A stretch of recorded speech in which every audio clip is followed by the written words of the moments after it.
पूतना का वध। जब कंस को पता चला कि छलपूर्वक वसुदेव और देवकी ने अपने पुत्र को कहीं और भेज दिया है, तो उसने चारों दिशाओं में अपने अनुचरों को भेज दिया और कह दिया कि अमुक अमुक समय पर जितने भी बालकों का जन्म हुआ हो उनका वध कर दिया जाए। पहली बार में ही कंस के अनुचरों को पता चल गया कि हो न हो वह बालक यमुना के उस पार ही छोड़ा गया है। बाल्यकाल में ही श्री कृष्ण ने अपने मामा के द्वारा भेजे गए अनेक राक्षसों को मार डाला और उसके सभी कुप्रयासों को विफल कर दिया। सबसे पहले उन्होंने पूतना को मारा। पूतना को उन्होंने नंद बाबा के घर से कुछ दूरी पर ही मारा।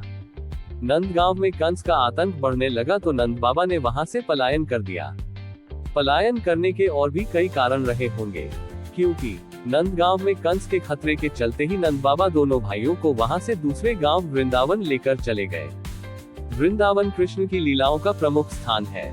वृंदावन मथुरा से 14 किलोमीटर दूर है। श्रीमद् भागवत और विष्णु पुराण के अनुसार कंस के अत्याचार से बचने के लिए नंदी कुटुंबियों और सजातियों के साथ नंदगांव से वृंदावन में आकर बस गए थे।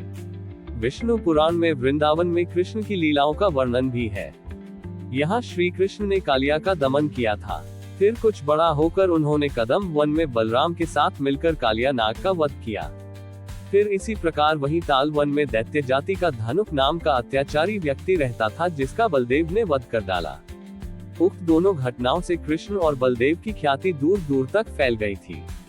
इसके अलावा यहाँ पर उन्होंने यमलार्जुन, शकटासुर वध, प्रलंब वध और अरिष्ट वध किया। मान्यता है कि यहीं पर श्री कृष्ण और राधा एक घाट पर युगल स्नान करते थे। इससे पहले कृष्ण की राधा से मुलाकात गोकुल के पास संकेत तीर्थ पर हुई थी। वृंदावन में ही श्री कृष्ण और गोपियां आंख मिचौनी का खेल खेलते थे।